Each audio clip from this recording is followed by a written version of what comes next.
Oh my gosh, we are live and in color. The champ is here.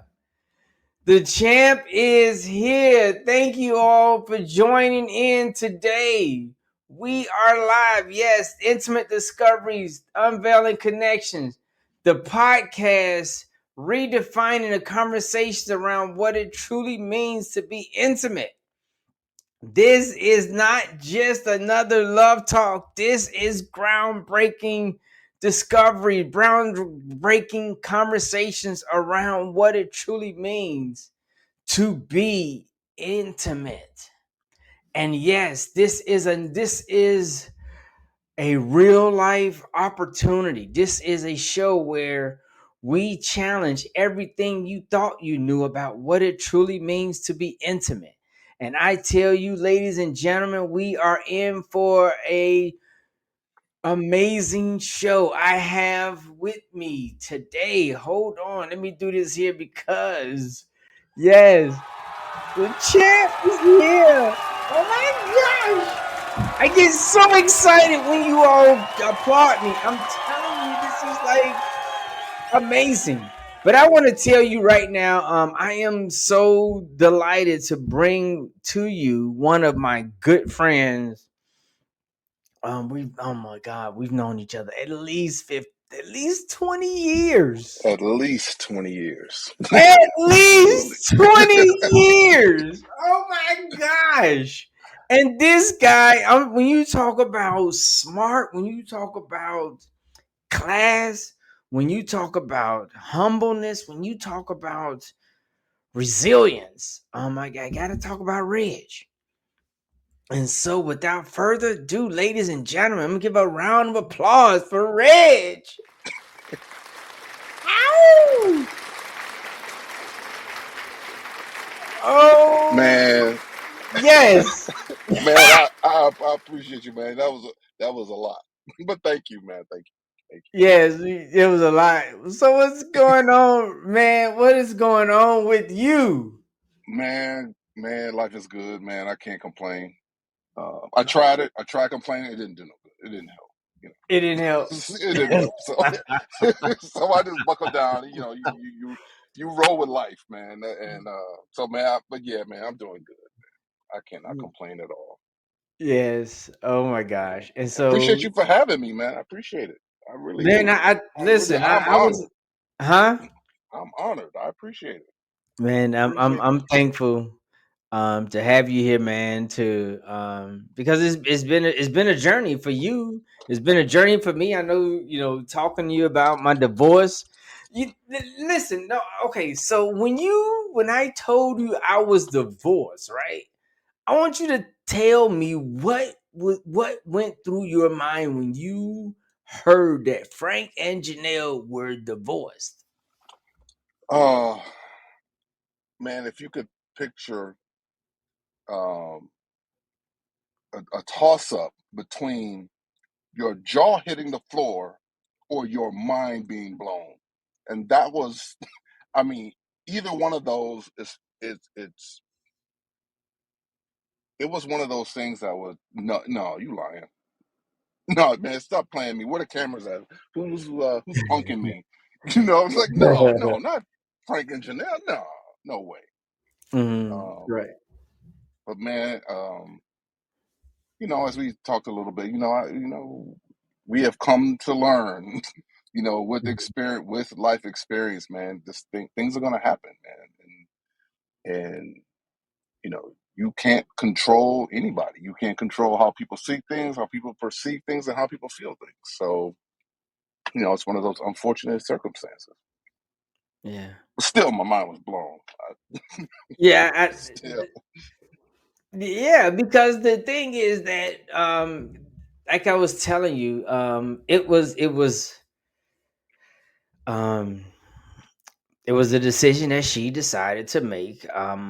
Primarily, I think that when you go from no degree to PhD, when you get close to 50, you hit that milestone and you get friends who are all doctors and they're single, and you share something and somebody gives you that, you deserve better. Mm. And you're like, are you serious? Um, what better can you get? And Yeah. right, Yeah.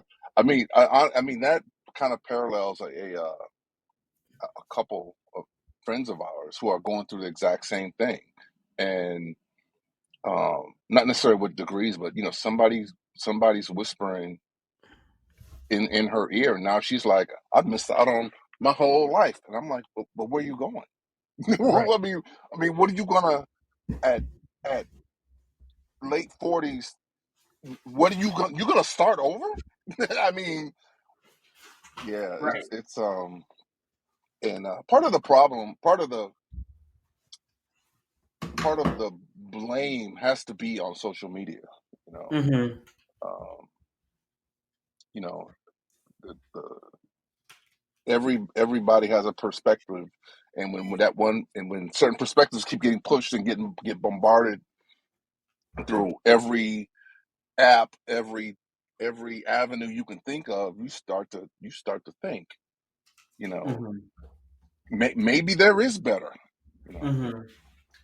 So you when you know. say social media pushes a narrative, how do you think that that narrative negatively impacts how communication is fostered in a relationship?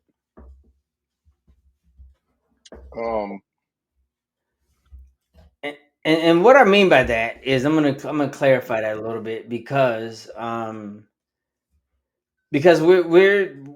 we're programmed to believe that it's men against women, right? yeah, and so And and that's exactly what the algorithms, and I know you understand the algorithms push the thing higher up in the rotation, whether it's YouTube, whether it's Instagram, right. Snapchat, Hmm.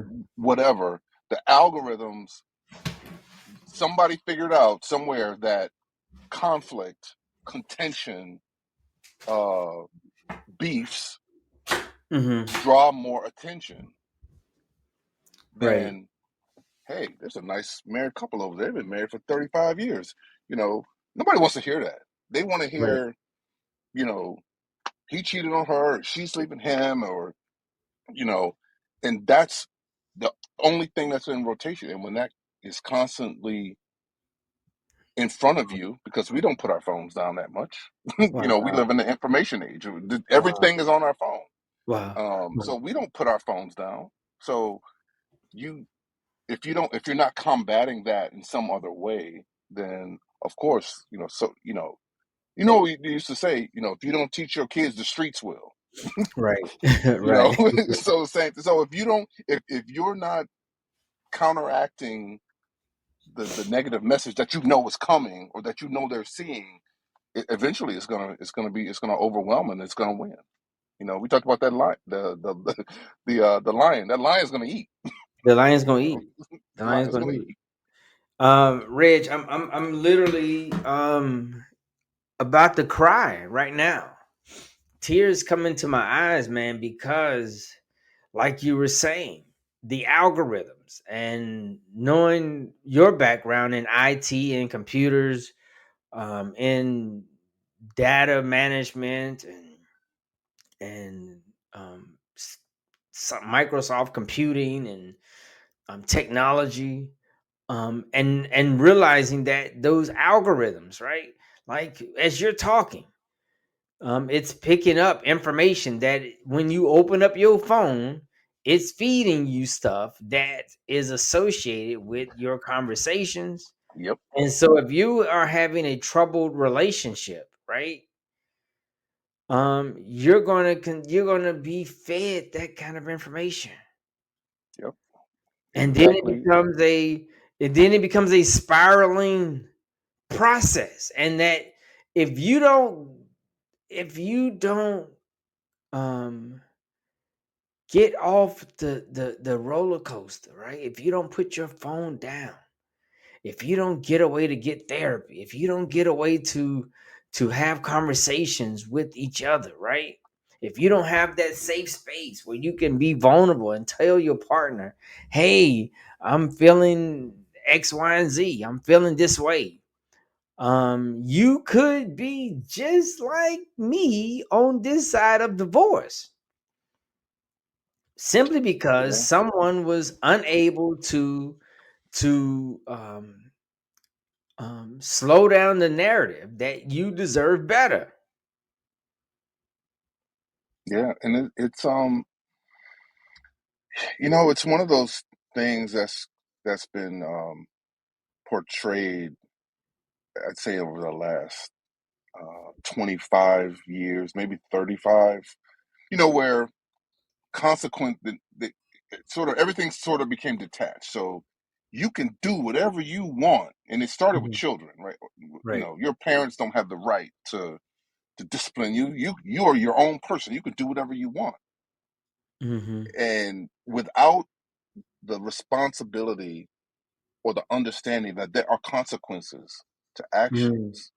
You Right. know that I believe that's why kids like these, the last two generations, have the highest. Um, they are the highest medicated. They are the highest seeking, Hmm. mental health professionals, because they were told they could do whatever they want. But when the reality of their action sets in, now you've got to put together these two different views of life. With the view of Hmm. life that you had versus the actions and the consequences that you have to deal with. And Right. so, I think that has kind of spilled over into relationships. It's like, there's a whole new thing now. I can't remember if it's called silver divorce or gray divorce, but basically it's 50-year-old and up Hmm. getting divorced, and it's Right. like, you don't think you're thinking I could still have whatever that 10% of 15-20% of life that you think you missed.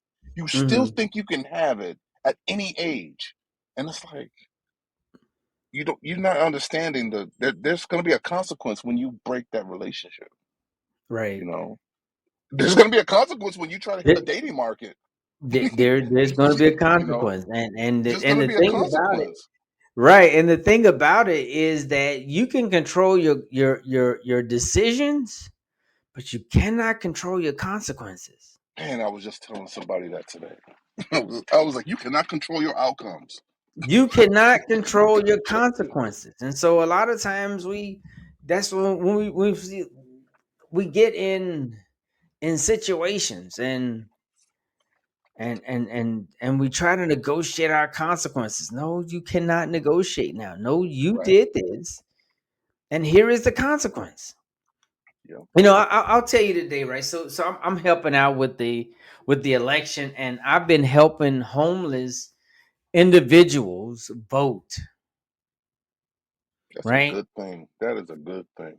And so today I run into two gentlemen, right? Two gentlemen, both of them with their pants sagging, right? One Hmm. has ID, the other one does not have ID. And I tell a kid, I'm like, hey, listen, man, the lower your pants, the lower the discount. And so you decide how much we discount you. And if you have your pants all the way down off your butt, it's 100% off, 100% off your greatness. So, and so I got this guy, and I'm about to help both of them to the extent where you all are young men. My heart is with you, man. I know you got caught up. I know you're in a unique situation. You're in a difficult. So I'm gonna help you as much as I can, right? Right. When you pull your pants up, right? Right. Right. So I got Right. one kid who does not who he has license, or he has some form of ID because he goes in there and he votes. He was not going to vote until I gave him those. I gave him some shoes. I'm like, man, you need to go ahead and vote. You come on out, man, and I'm gonna take care of you, right? And so so the other kid, I take him to go get his driver's license, go get his voter ID, and then he goes in and vote. And I'm trying to tell him, dude, pull your pants up, man. I say if you pull when you pull your pants up, man, I can help you to get your birth certificate. I can order your birth Right. certificate right now. I can help you to get all your stuff. But this dude did not pull his pants up, right? So I'm driving by and I see him with his pants. I say, man, I caught you. You caught you with your pants down, man. I'm not helping you. I'm just not helping you. Mhm. I'm done. Simply because this is the consequences which this is the repercussions of your decision to keep your pants down where they are. So you're gonna stay where Yeah. you are. I mean, period. And, and that's that mentality, right? It's even more. It's if somebody's trying to help you and you just got to do one thing that doesn't cost you anything. Like Right. it costs him nothing to just pull up his pants, even if he pulls them down after he gets your help. You know, just even to do that, it was like that mentality, man. That's a deeper problem. That the one you need to wear your pants like that, and two that you are willing to refuse help. You know, Mm, right. Right. So so what's going on, man? With the married life and married 10 years and what have you yeah, learned, man? yeah. This is 10 years for me, and like I've been where you are before. You know, Mhm. it I would say choosing the right partner can Mhm. just cannot be stressed enough. I mean, you can. I think, well, at least for me, I don't even speak for myself. Is you get, I get caught up. Or I got caught up with, um, the physical. Mhm. Some nice words, building up my ego. Mhm. Let's get married. Right. I took it too far. You know, it's, so I learned. I had to learn that about myself. Like, not, everybody who comes into your life is not meant to be there for a long time. Mhm. You know, it took me, even inside of this one. When you think you've learned Mhm. enough to try it again, Right. and I'm still was learning stuff about myself. You know, Right. so it helps that I chose the I let me say this right. I chose the what I think is the right one for me Mhm. where I was. Mhm. So even though we go through issues, because you don't know a relationship is perfect, Right. um, Who- we we set some boundaries. We, Mhm. we we set some things in place. They might seem trivial, but Mhm. we always sleep in the same bed, no matter how mad we are. We never Right. leave the house. We never leave the house if we are in a fight. Right. You can't get up. You can't leave the house to blow off steam. You blow off your steam in the house. Mhm. Right. Right. So Right. we kind of So put some so things that keep us right. in each other's face. Right. Right. Right. So I'm gonna help you, man. I'm gonna help you. I'm gonna help you. I'm gonna Okay. help you. Right. Um.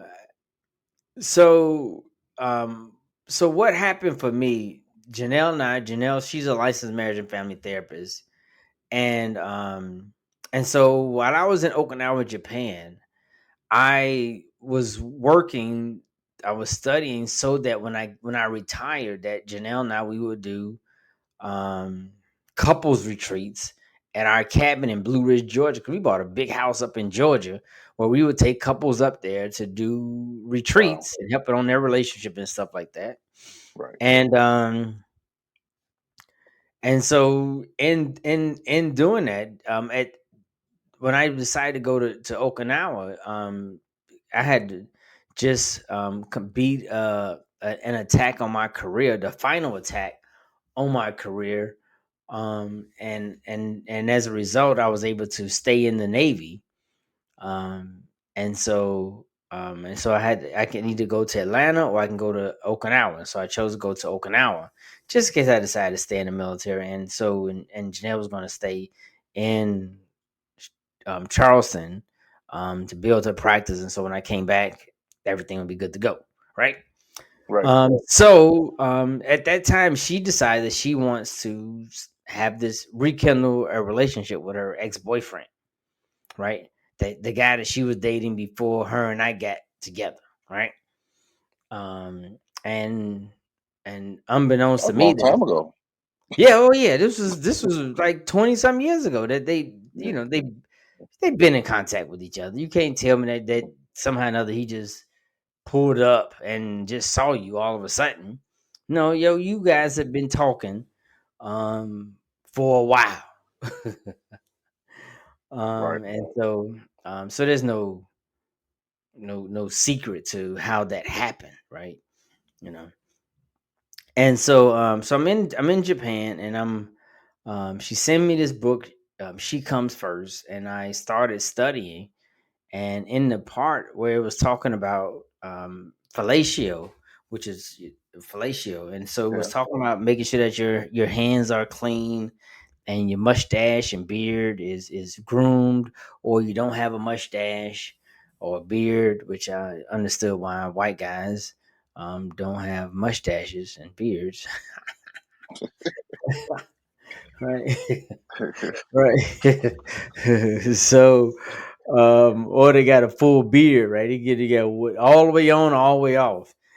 And so I realized that I was hurting her over the course of our marriage because I wasn't diligent in making sure that my nails were manicured, or my beard, a little tweaking, little hair on the bottom or whatever, wasn't, hurting her.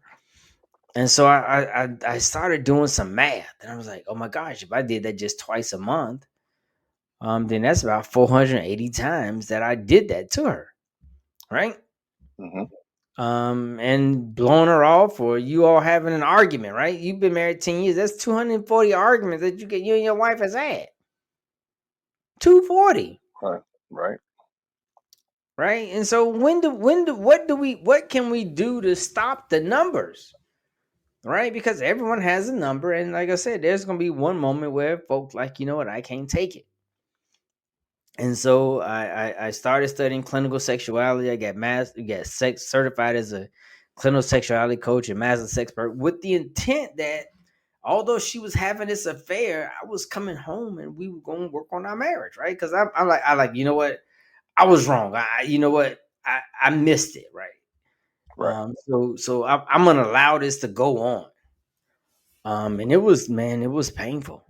It was Wow. brutal, and it came to a point where I was like, Janelle, I need you to stop.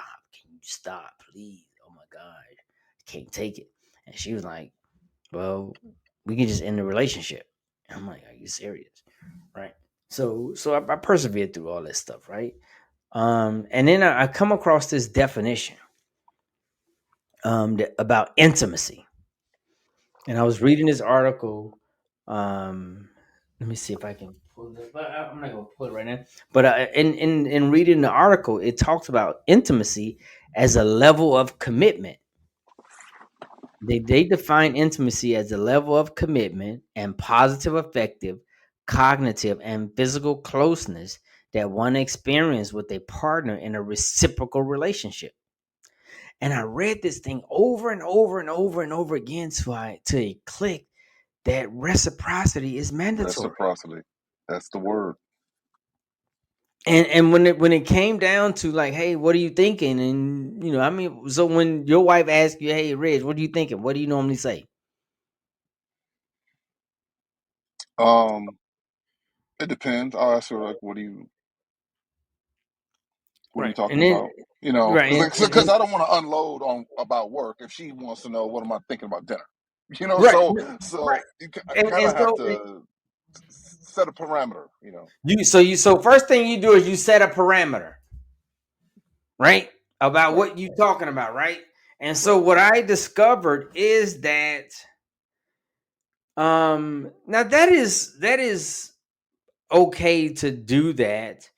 But what I would suggest is that setting a parameter in an intimate relationship violates the code of intimacy, because it's you when someone in an intimate relationship, when your partner asks you, what are you thinking?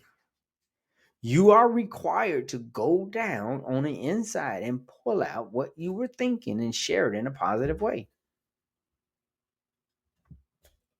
Period. I And I go ahead. Come on. I hear what you're saying, and I'm not disagreeing with what you're saying. I haven't. If she asks me, I'm not holding back, right? But Okay. I Right. do Right. need to know what we're, if we're watching the show, we're sitting on the sofa watching the show together, and she asks me like, "What are you thinking?" I'm like, "He's crazy." But Right. if I don't put a parameter on it, she might be talking about something we talked about yesterday. So I need to make sure I'm going to give her the information that she wants from me, but I don't want to say something else to make it look like I'm avoiding anything. So that's why I say set the parameter, set a scope of the conversation, so Mhm. I know, what I need to give her. Right. And that's good. And it's just something just to think about. Because I look back and I was like, well, I rarely, well, I gave it my opinion sometimes, right? But for the most, sometimes I'm like, no, I'm not thinking of anything, right? Always like, hey, what do you think of? Is there anything I need to work on? No, baby, you perfect. No, that was wrong. That was violating the commitment to Right. an intimate relationship, right? Because if you say, hey, if there's anything that I need to work on, you need to go down and give your honest opinion about something that she's asking you, right? Otherwise, you when it comes to the reciprocity, you are not you're what I call in the drug game, you're skimming off the top.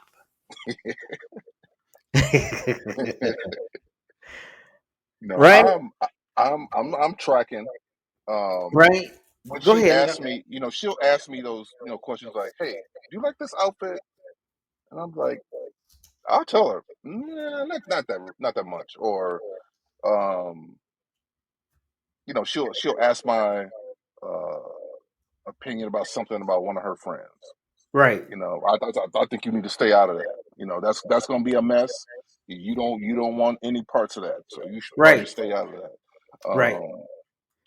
And I think we got to a place, and Hmm. I don't know if it's because we're both Libras, but we have got to a place where we don't so much as ask, so what can I do to be better? Or what we just kind of say, you know, I would like for you to do X.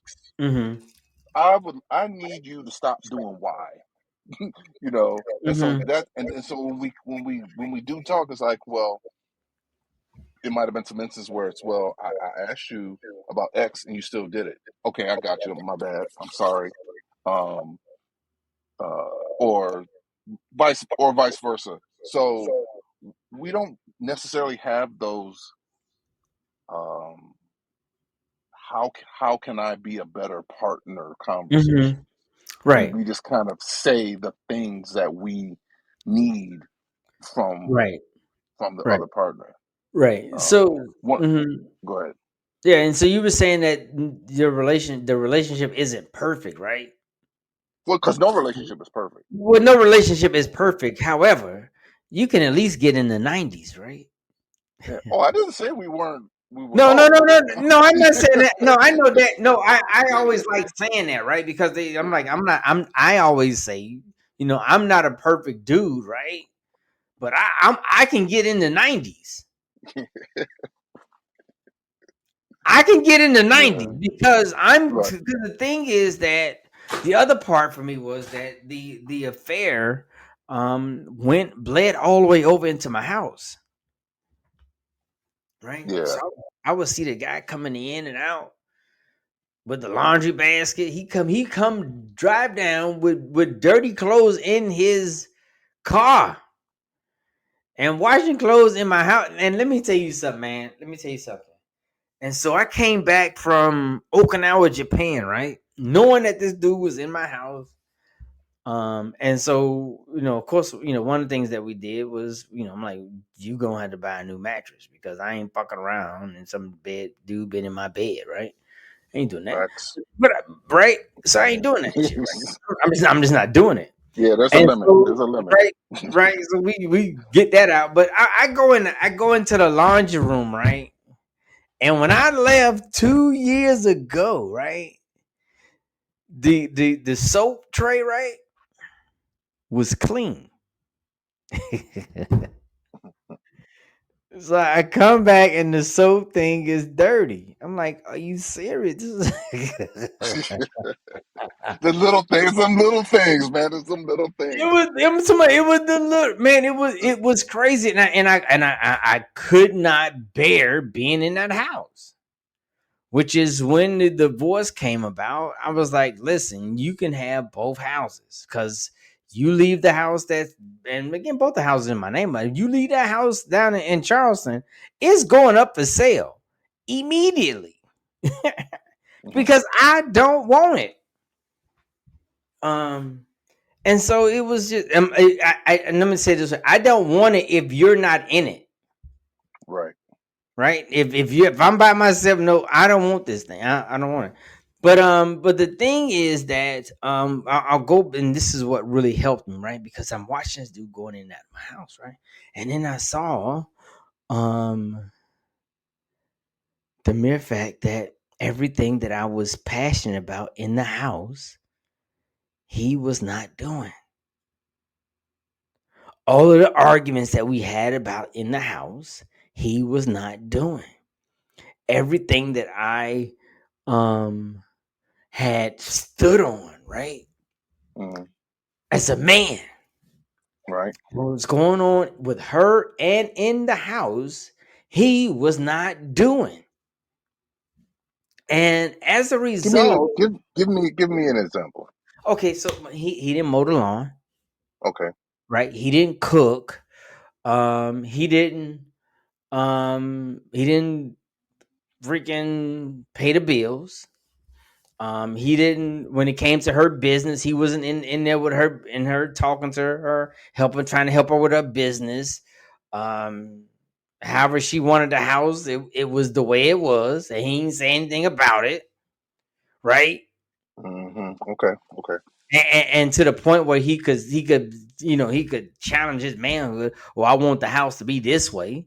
I want this to be organized this way. Or if she told him to make sure you wipe off the sink, he was wiping off the sink, right? Whereas no, this is my bathroom. I handle my bathroom the way I want to handle my bathroom, right? And this is my bed. No, I'm not holding up the Right. toilet. In my mind, the toilet seat up is the neutral position.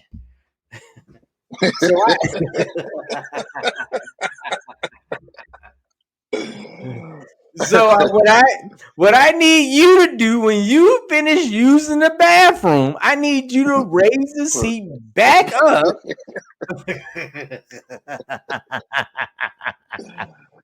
Let me tell you how I got around that. Go ahead.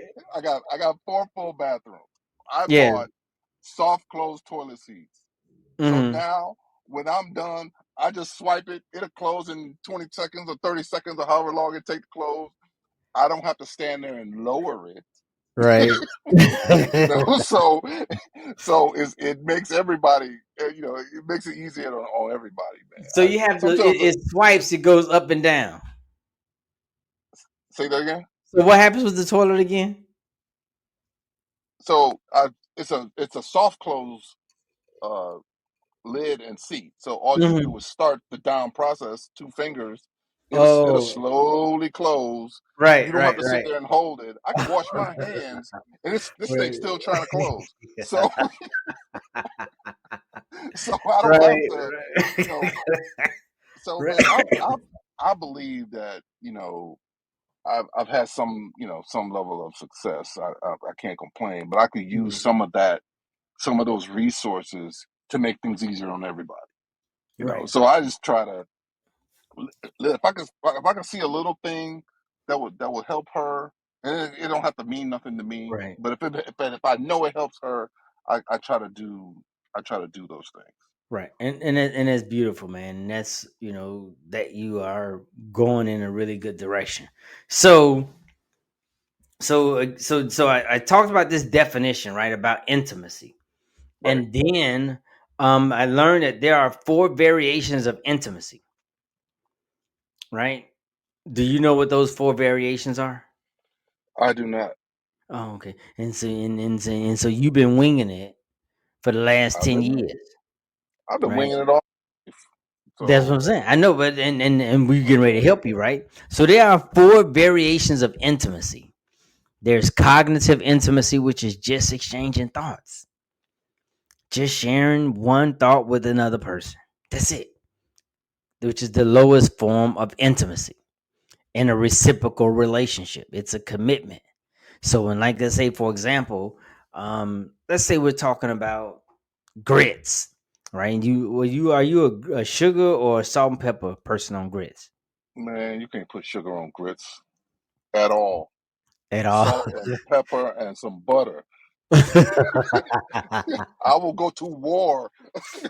Right, you would go to right. Okay. So in this grits conversation, right? All right. And because my commitment, right? My commitment to this grits conversation, salt and pepper or butter and rice, right? I gotta stay in the grits. I gotta talk about, well, I can say something to the fact where I remember the moment in which I switched over from sugar to salt and pepper. And I Okay. believe that salt and pepper is the way to go on grits and rice. So butter, salt and pepper. And if you want to get really um jiggy with it when it comes to rice, put some butter and some soy sauce on it, right? Oh my god. Oh my gosh, right? And so and right? Right. And then what would then now what would be your response in that particular conversation? What would you contribute to that conversation talking about salt and pepper on grits, and then I went over it more so over into the rice. Uh, I might add, hey, try these, try these sides, right? Try, if it's breakfast with your grits, you Mhm. know, scrambled eggs on the side, but let them touch. Let them Well, let them mix a little bit. I might add some variation, in there. Some grits with some salmon. So, right, um, right, right, so and yeah, and and that would be my contribution. that's intimacy right there. That's intimacy. That's the level of commitment, positive, effective, cognitive, and physical closeness that one experiences with a partner in a reciprocal relationship. You and I just talking about grits right now brought a level of closeness with the two of us. You and I know that we are salt and pepper dudes, right? Right, right, And it's just but the thing is, nobody said anybody was wrong, right? right. And that's an intimate conversation that you should be able to have with your wife on a consistent basis. That the concept of agreeing to disagree is a violation. This is me talking. The concept of agreeing to disagree is a violation of the commitment to an intimate relationship. I have Simply because never liked that statement. no, Agree. and right. So, but the thing is that if I'm talking, right, why are you looking for a reason to disagree? If I'm sharing with you my experience with when you weren't there, you Okay. weren't there when my mom taught me how to cross the street. You weren't there when my mom was folding my clothes and she put in there and she put the folders and she put the crease on it and she made sure that it went there and she told me you better make sure this is this way or I'm gonna whoop you. And so I locked in to make sure I had the creases. I had the two lines on the side of the pants. They touched me before I ironed them, right? You weren't there, right? And so because you weren't there, and I'm explaining to you how I feel now based on the way that my mom did me, so forth and so on. And whenever I got my parents ironed, my mom would praise me and da da da. So I love my parents this way. And you like, I don't agree with that. I don't agree to it. That's the way the parents need. Hold on. You were not there. You were not there in the Okay. summer, right? When I Okay. went, I when I see went where you're going. Right, you weren't there the whole summer when I had one pair of pants. They could in one pair of pants, and I had Mitch Mac shoes, and they called me Mitch Mac Muhammad. Come on, right, right. You weren't there, so why are you coming out of your mouth and saying you disagree with what I'm talking about? Instead, you should be committed to watch this, to sharing in a reciprocal relationship and making sure that as I share with you, that it remains positive. Because when you do that, there is no reason for us to go to bed mad. There is no reason for you and True. I to be upset, right? True. Because you're right about your stuff. And when you say to me, "Hey, I don't like this," then guess what? Because I want to be, I know I can't be perfect, but you can at least get to what number, Reg? Get the 90s. You can at least get to 90. Because if you're walking around after 10 years, and I can say for me, after 20 years, so what I did was that I wrote down the stuff that Janelle was complaining about, because I'm seeing this stuff here. And I'm like, oh my God, let me look at all the stuff that he's doing now in my house that I was not doing. Sleeping in on the weekend, right? Hmm. Staying out of her business. I wrote all those little things down, right? When it comes to like asking her to do X, Y, and Z, or allowing her car to be in and don't drive her car, and I wrote all those things down, right? And then so what I did was then I put a line through all the stuff that was on the list that she was complaining about that I really couldn't do. And you know that all the stuff on the list that I could have done it. I could have slept in. I could have just allow her to have her own business and not and go do something else. I could have hired a guy to mow the lawn. I could have just been happy. I could have stayed up doing the movies. Well, no, I couldn't have stayed up because I got sleep apnea. Right? No, Okay. but I didn't. The thing is that I didn't know that. But my point of it is this, Reg. So what happens is that I wrote all those things down, and after 20 years, I had like a 40 because I took off 10 points for each thing on the list that she said that I was not doing other than sex, because I know the reason why we're not having sex, because you got a 40. And because you got a 40, you're not on the dean's list. You're not the hero. You're not the 90s guy, Right. right? So You I'm not don't. really You're not happy to making her see feel you. good mentally. Right. Doesn't make her feel good mentally. So I'm not really happy to see you because you got a 40. Right? You want me to be happy to see you. You want me to get horny when I see you, then bring up your grades. Right? But my Right. Right. point is, huh? No, I'm tracking. I'm tracking with Right. But my point is that um that's what helped me to see that I was missing it. And because you saw me as having a really good relationship, very few people could get to me. And nobody could tell me anything, right? I couldn't you. Oh be man, vulnerable. Huh? you were the gold standard, man. We were, man. I don't know if you remember Kelly. I mean, we used to have some. I mean, oh my God, we used to have some verbal altercations, and I'd be Uh-huh. like, man, I need to talk to somebody. I'm gonna call. Don't call them. I don't want them to tell us how bad we do. You know, I was like, all right, I'm gonna call Earl. Okay, all right. she accepted Earl, but man, calling y'all was out the question, man.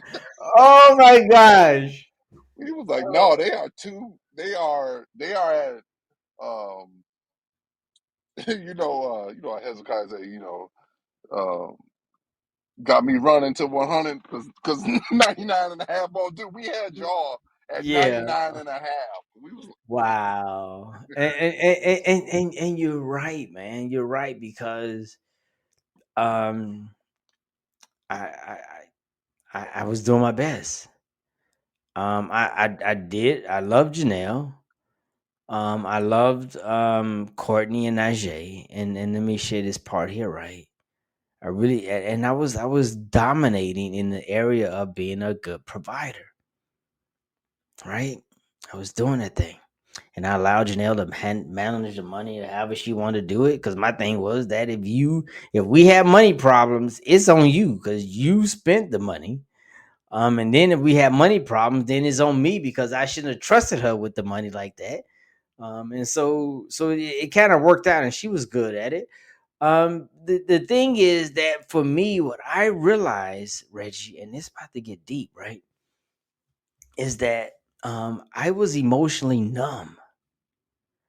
I didn't know that growing up in a drug house um, that emotional numbing that's required to live in Chicago as a black kid on the west side of Chicago, growing in a drug house, living with gangs and drugs and violence at a level that, and then going into the military, that I was emotionally numb. So when it came to emotional intimacy, I had a limited emotional vocabulary. So my relationship stayed at the bottom level of Maslow's hierarchy of needs: food, water, shelter, and warmth. I didn't have a safe space. This is what I discovered. That's why we have intimate discoveries. I discovered that I didn't have a safe space because oftentimes Janelle would say that what I just said was ghetto or it was a poverty mentality, which I'm like, are you serious? Right? mm, wow. Right? Right? Judgmental. And so I didn't have a safe space and she didn't have a safe space. And when you look at Maslow's hierarchy of needs, and I looked at this thing, right? There is the feeling of loving and belonging, right? So there's Right. physiological needs, then there's the safety need, and then there's the need of feeling of loving and belonging. And you cannot skip the safety need. And so where intimacy has to start is with the vulnerability that you need a safe space to be able to tell your truth and your truth be final, and she needs a space where she can tell her truth and her truth be final. The problem is that we spend so much time fighting down there at stuff that is already in the trash or it is going to the trash. Or we're talking about something that does not touch our lives. That don't even touch my life. I don't care. What you talking about? I'm saying Rachel Yeah. and Mike, Yeah. No, I totally get that. We arguing about something that had nothing to do with you. nothing to do Either with one you. of you. Right. And you are like locked in. Yeah. And 10 literally toes down. 10 toes down on something that is not in the house. When you wake up in the morning, you went to bed with $75 in your savings account, and you woke up with $75 in your savings account. Right? Right. And the thing that you just argued about had no move the needle nowhere into. Matter of fact, you, because you got in that low yielding savings account, you didn't even get like 30 cents on that thing.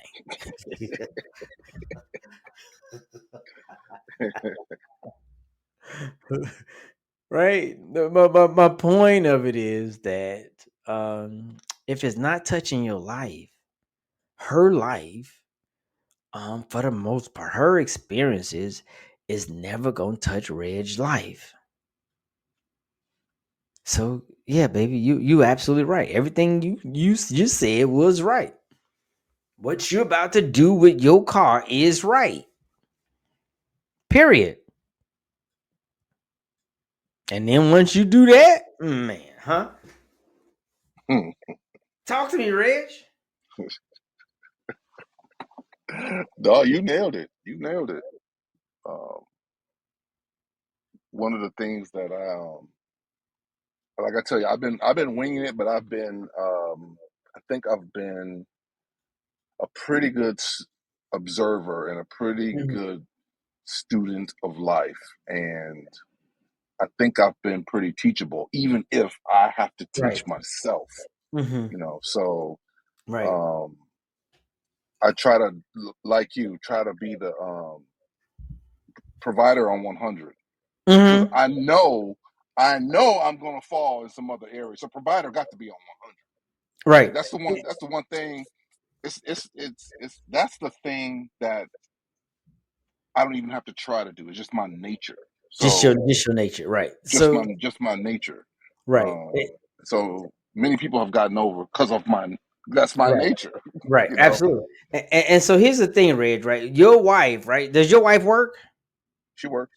She works. Right. And she be dominating at work. Right.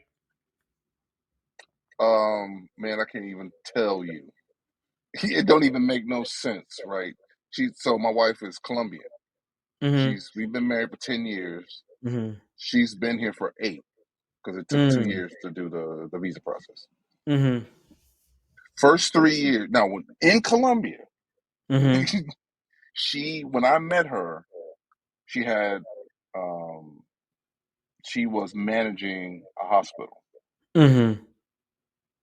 the chief administrator of the hospital, and Right. she had like 3 side businesses. I mean, she was crazy with it.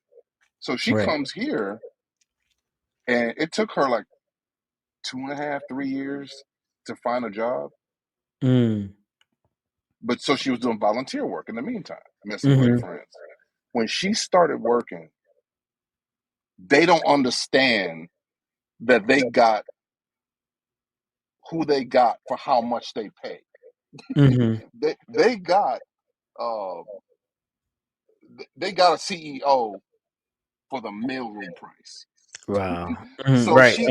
So she's killing it in her She's position. killing it in her position. Right. She's killing it in her position so much so that they're like uh they are her bosses will like farm her out to like other Hmm. departments. Like, hey, so they need help with X, Y, and Z because you done mastered it. Right. Like she done mastered it and defined the scope of the whole process. Right. Now, man, she killed it. Right. And this goes to the point right here. Right. She's killing it. Right. So when it comes to her stuff, right, we have to do better at completing it the way she wants it done.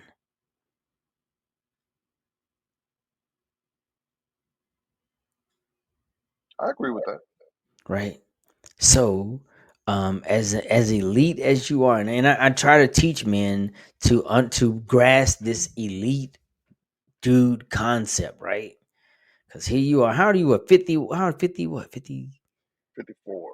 54. You're 54, and you are an elite dude, right? And so there shouldn't be a task that you or a request that your wife gives you that you should not be able to complete in 1 hour.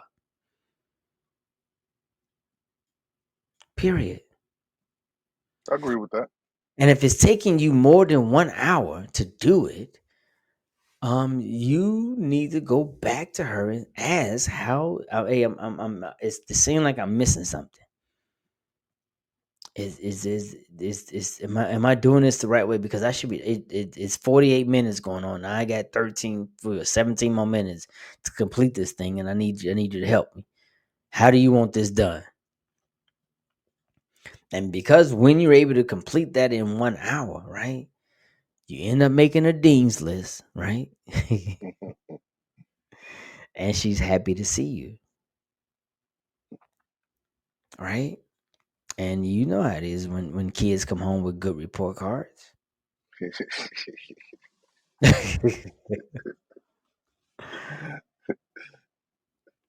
get Right? some from your you get some bonus in your allowance. You get some bonus in your allowance. You get some bonus in the bedroom. You get some bonus. You get some bonus in the car, right? Get some bonus in Right, the right, garage, right? You get bonus anywhere, wherever you are right now. You know right. what? You about to get your bonus. And that's probably Yeah, that's because you begin to become a high reliable partner, right? Where I can count right. on you to do something the way I need it done and complete it in the which way that I complete it because I dominate anywhere I go.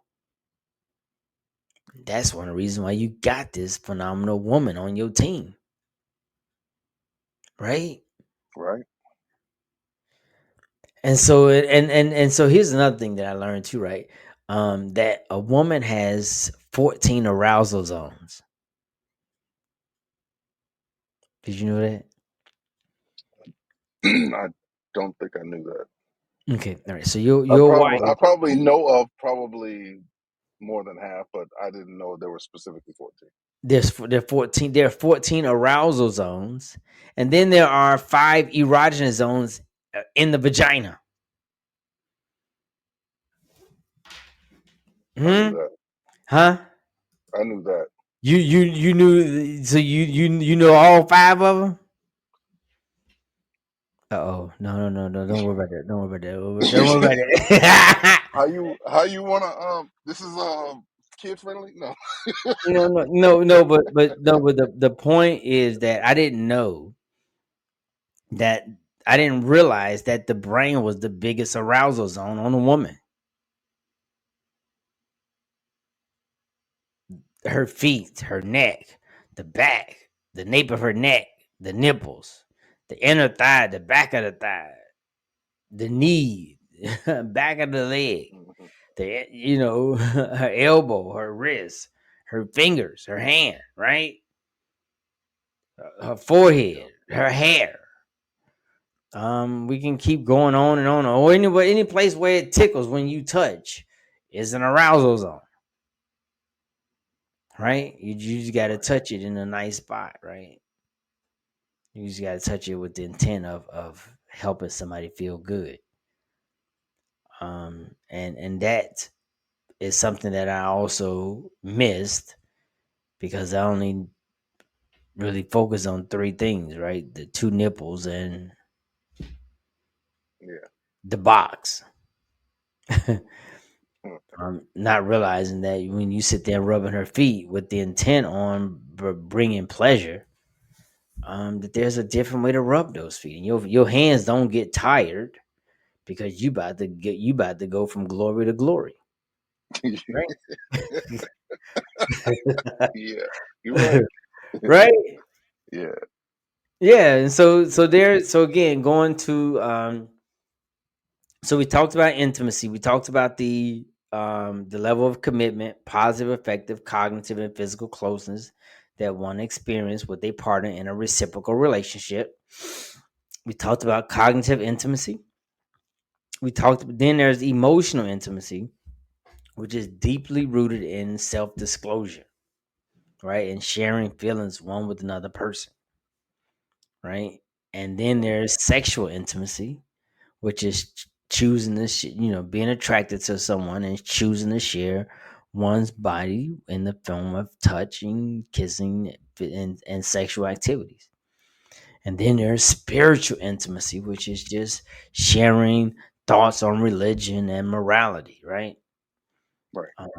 And those are the 4 variations of intimacy. And then there's some branches that come off of cognitive intimacy, which is recreational intimacy, work intimacy, and there's so many different ways. But those are the 4 core components, um, and that you should be experiencing in your relationship, right? Right, right. And it starts down with the cognitive, because if you can't share at a cognitive level, right, then when this come time when you rub it on her and you're not hitting the right arousal zone, or you're not getting her, whatever. If I can't talk to you about the soap in the kitchen, then I definitely can't talk about where you're touching me, right, or you missing it, right. Right. And then you have to be able to be vulnerable and be able to share, and create that safe space for yourself, because I didn't have a safe space, and she didn't have a safe space either. And so that's how our numbers continue to increase in that area where she felt comfortable enough that she, like, you know what, I'm getting a divorce, because I think I'm at 875 right now, and whatever it was. And that's it.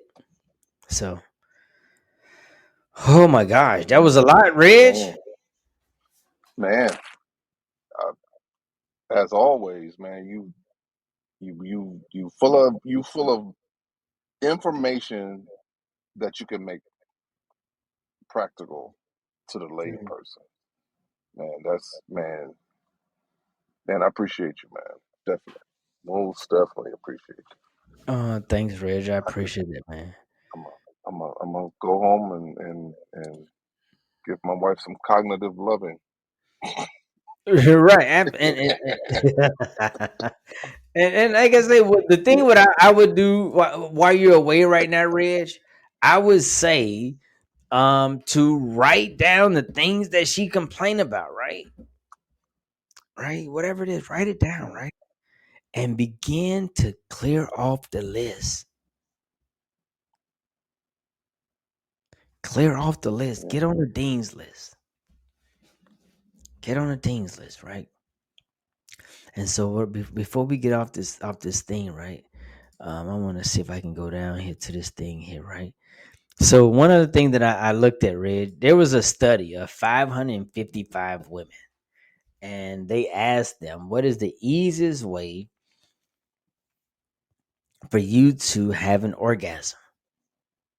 What's the easiest way for you to have an orgasm?" And only 6% of women said intercourse alone. I believe that. So and so there's 34% said masturbation, 14% said vibrator, 14% said receiving oral sex, and then 13% is other or several options equally or a combination of methods, right? Right. 12% said intercourse with additional clitoral stimulation, right? Okay. The thing is that which one of these applies to your woman? And Well, if you won't you are, know huh? unless you won't know unless she feels comfortable enough to share that with Come on, man. Come on. you. You know. And if she can't share the way when you get on her about her putting sugar on them grits, because again she's eating the sugar. Those are her grits. They ain't touching you. You ain't touching. So why are you getting? Why are you being critical about something that's not touching your life? Right. Right. Ain't touching your life. You already know sugar is not coming over here on these grits. Period. Man, funny grits story. I Yeah. love grits. Always Uh-huh. have. To this day, I stand on my past grandmother. She and nobody had touched her grits, and she passed in '97. So ain't Mhm. my mother's grits are they're pretty good. I eat them, and so when I met Karen, we go to visit my parents, and she was, my mom makes some grits, and Karen was looking at me Mhm. sideways like, "What's that?" Right. You want to find out what this is? So over the years, um, she saw like how my eyes lit up, when I get some homemade grits. And she was Mm. like, she didn't know how to. She was really wasn't a good cook because in Colombia she had somebody to cook. She had a living person to do all that stuff for her. She was Hmm. balling. Right, So right, she right. gets here now. She has to. She literally has to learn everything. So Hmm. she teaches herself how to cook. But she was like, one day I came home and she was like, "Guess what I made you? I made you some grits." I'm Oh like, my! "What?" I'm like, What? "What?" Yeah.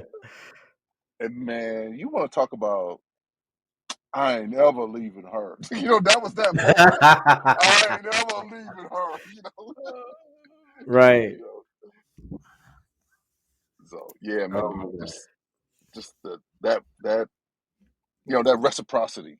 Like we God. talked about in the beginning. That man, when you have it, I hear what you're saying about the little things that take an hour, but I will uh, depending on what it is, I'll set an expectation. She's like, Hmm. I need this. I'm like, when do you need it? Whenever you can get to it. Okay. This might take 2 days. This Right. might take 3 days. You know what I mean? But Right. I Right. try Right. to Right. make sure that um, I can do whatever it is Hmm. that she's asking. It was a little iffy, a little touch and go there during COVID because it was like, you said you were going to do X, Y, Z. It's stuck in China. You know what I mean? Right. Right. Ain't nothing I can do. So, but yeah, I do. Yeah, man. Reciprocity is that thing that it's almost like it's the glue. Like it makes whatever you're about to do for the other person worthwhile because Right. it's like you pouring water in a cup and you got two cups and you just pouring the water back and forth, back and forth, Mm, back and right. forth. Absolutely. Absolutely. Absolutely. And the thing is, and we can wrap up at some point. Um, the thing is that I, me growing up in a drug house and remembering when my brother and I we had um made some fake heroin with just some milk sugar, some milk sugar and some volumes, and we sold it to a guy in our house, and he came back. And my dad was like, "Oh, what the hell did y'all do? Who did that?" And then you're like, "All right, y'all not working the door no more, right?" My dad, in the quadriplegic, right? He running stuff with no hands, no legs, right? Wow. Right. And so I looked at reciprocity, and I was like, if I treated a drug dealer the way I treated my wife, right, I would probably been shot by now. Yeah. Man. Sometimes the way we come off, we don't even realize it. You know, really have to be mindful. You know, with some self control and some self correction how we uh, talk to our spouse. Right, because if you talk to a drug dealer and you're in a relationship with a drug dealer, and you raise your voice, oh, are you serious? Yeah, yeah. He gonna reach for the steel. Right.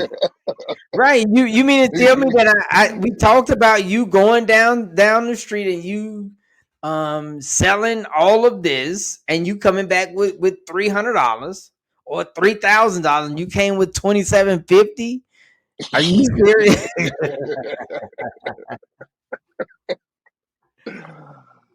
And you want me to Oh suck it man. up, right? You want me to suck it up? You want me like you need to deal with? I'm like one of the best dudes out here. You know what I'm saying? You could have nothing.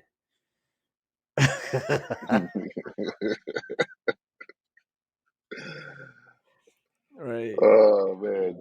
DMX, hey, you laying there looking at the roof of the church.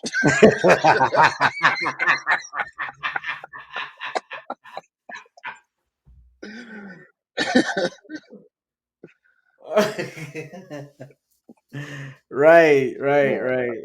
I tell my wife all the time, man. I tell her, I was like, we are on the same. I'm not your enemy. we are on the same team. And I'll say it even when things are good. Like Mm-hmm. when we're not in arms, hey, we on the same team. Mm-hmm. I'm not your whatever. I kind of preface it like, what if I ever raise my voice or yell? I don't really do that, but if I ever just understand, I'm still not your enemy. Maybe I'm Mm-hmm. going through something, so I'm always kind of throwing that out there, like I'm.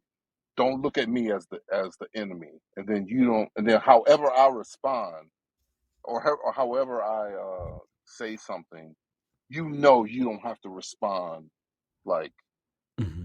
I'm a stranger at the door. you know, Right. Absolutely, man. Absolutely. Oh my God, Reg, you got to come back again, man. This has man. been, Anytime, man. Anytime. You know, I can only learn from this. yeah, As level 90, I think I am. There's still that I can still. There's still a lot more to do. That 10% is. It might seem like it's linear, but it's really not. The better you are, the better you still got to be. right.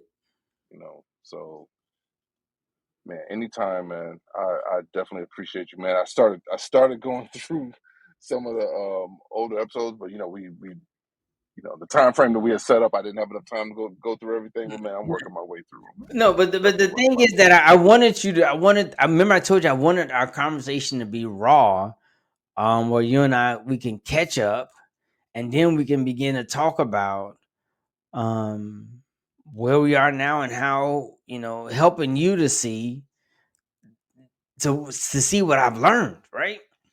Right? Because most guys who go through divorce don't share how hurt they are, right? Yeah. They say, "Oh man, you'll make it. You'll make through it. You'll get through it." Da da. Da. I'm like, hold on, no, but the mere fact that my daughter has been 2 years and my daughter still have not called me, Mm, hurts, right? yeah. And for me to tell you that, Reg, and you know how I was there for my daughters, Oh right? my God. Oh my God, man. If your audience don't understand what a loving father is, they need to look at you, man. And that's the sad part, man, because I have another friend who went through this probably 5 years ago. And I think after some time of healing, he met somebody and he got remarried. But he had the same issue, that divorce, that's not his fault. And his kids wouldn't talk to him, or only when they wanted something. I was like, man, Right, that's so. And they wonder why men have a hard time sharing. right. Man, I was like, man, that's just so unfair, that the narrative has to be spun in a way that this other parent has to be the worst person walking the earth. You know, that your kids feel like they don't need to talk to their parent. That's crazy to me, Yeah, yeah. man. Man, I'll definitely be praying for that, man. It'll come. It'll come. Right, right, right, right, right. Um, We can't control that, you right. know, You can't control it. but it'll Right. it'll it'll come, man. You're right, man. And like you said, the thing is that hearing um the conviction in your voice, like, man, Frank, shoot, man, this dude was like, he took I'm at them telling you, girls, man, man. they don't understand, man. Man, you guys were the standard, man, and And part of that was that I was holding up my part, right?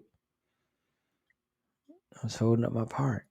But anyway, again, as I said before, these are the areas in which I missed, right? Right. That I didn't know that there was more to me than just being a provider and protector, right? I didn't know that I was entitled to a safe space. I didn't know that I was being emotionally numb. Here's the thing, Rich. I didn't know that I had a dopamine deficiency. And so That's something to talk about right there. right, that's what I'm saying. I didn't know I had a dopamine deficiency, right? And so what happened for me was that situations would come up and my heart would be racing, right? And I would do whatever I needed to do to get you off of me so that my heart could stop racing. Not realizing that I needed to be on medication. Wow.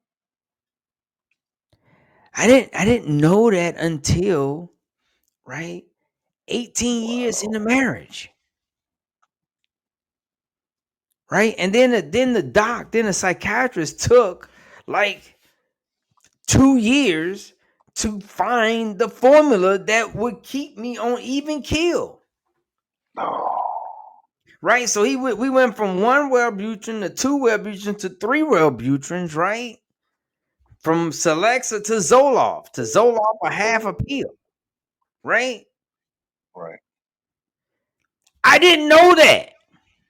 Wow. And then here's the thing, right? Then as I'm going through that part, right? I'm getting the medication. I'm going to my appointments. I'm getting there, and my heart stopped racing, I was like, oh my gosh, I have not felt my heart racing in about 8 years, man. Man. But I had no control over it, so I couldn't sit down with my daughters talking about stuff and then my not get anxious, right? Not get upset, right? Right. Not get passionate about what was going on, right? I couldn't provide the safety because my heart was racing, and I'm thinking about stuff that could happen that never happened. And you talking about this is you want to do this here, you want to ride your bike, you want to drive in during a snowstorm. And I'm like, are you kidding me, right? Being calm on that time, whatever, man. I couldn't do it. But the part that hurts me most of the time, mostly about that, Reg, is that I try to explain that that's what was happening with me, and that I'm better because now I know my medication, and they would not even give me credit for the fact that I was operating in error, that I had no real knowledge that nobody in my family is on medication for their anxiety or depression or chemical imbalance. Nobody on my who would have shared it with me? Right. There is no way, and in the way that I figured it out was that my psychiatrist, he did a geneogram, right? So he's like, okay, who smokes in your family? Who does drugs? Who's overweight? And your mom's here, your grandma's here, your uncle's here, da, da. Oh, he's like, oh, I can see it right now. You have a dopamine deficiency. The reason why this person smokes is the reason why this person does drugs. The reason why this person is doing this, and they're overweight because they have a chemical imbalance. And it's hereditary. You got it too. Wow. And I'm like, oh my gosh. She's like, well, first of all, we're gonna keep you on this Alexa. We're gonna start you on 150 milligrams of Wellbutrin, and then we'll see how that goes. And you come back in a month, and we'll see. And then we need to increase it. We went from one Wellbutrin to two pills. And then he's like, well, you're still waking up, and you're tired, right? You're not getting enough. You're not feeling refreshed. Okay, now I need Right. you You're not to. getting deep sleep. You're not getting deep sleep. You're not getting this, and so are you you know I'm like, no, it's okay. Now you need to get 43 of these pills. You at the max level.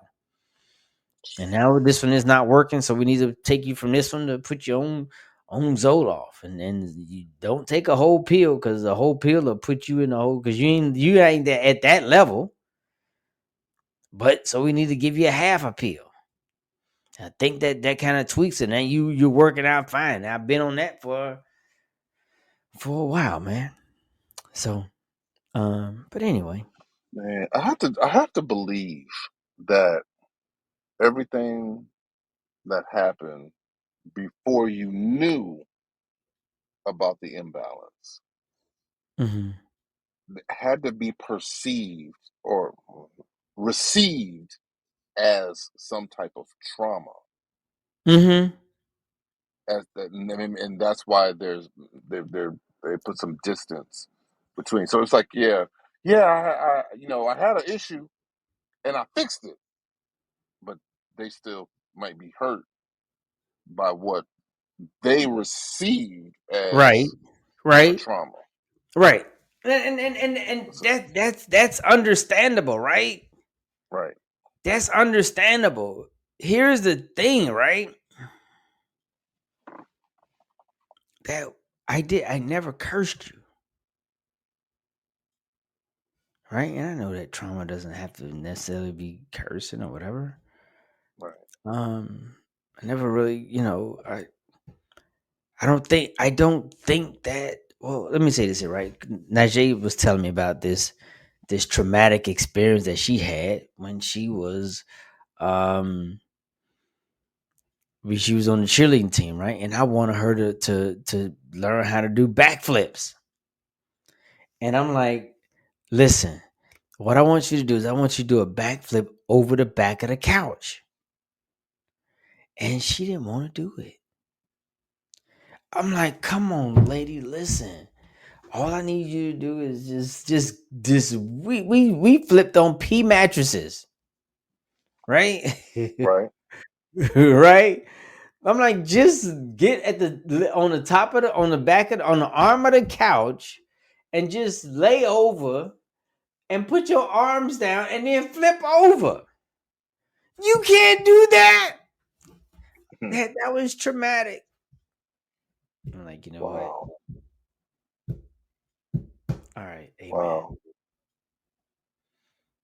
And I had always um believed, and this is why I'm gonna kind of reference what I said about being on the same team, right? That Mm-hmm. goes for families too. It's like none of us are perfect in this house.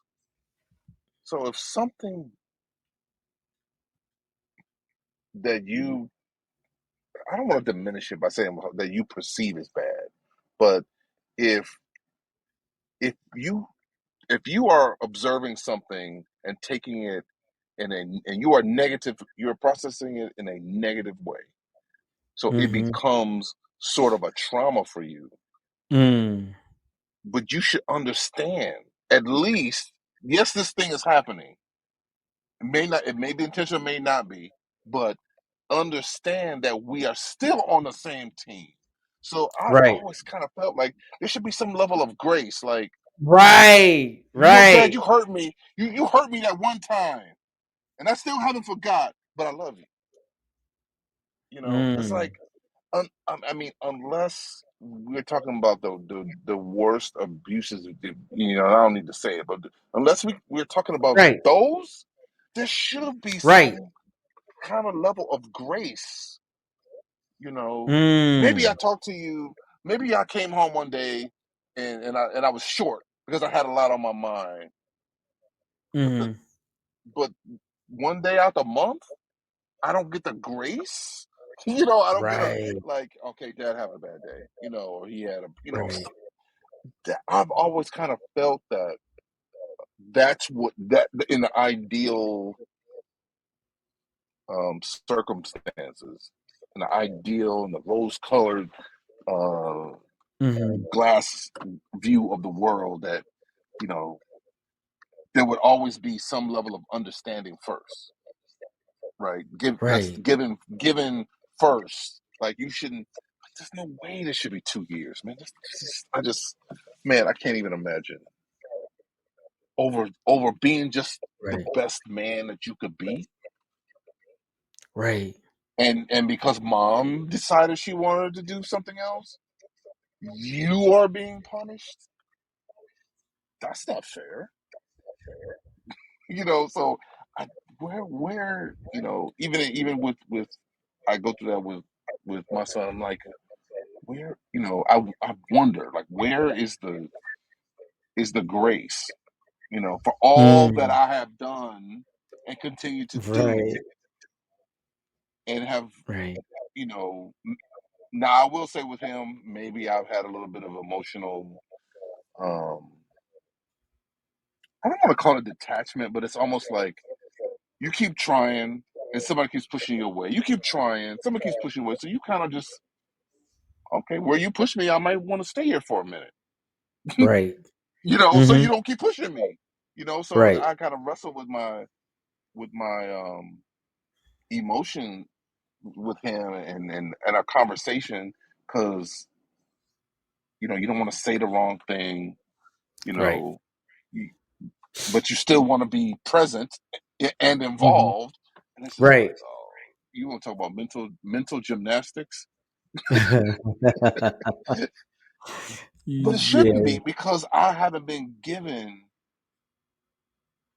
as much grace as I Right. think I should get. There shouldn't be a Right.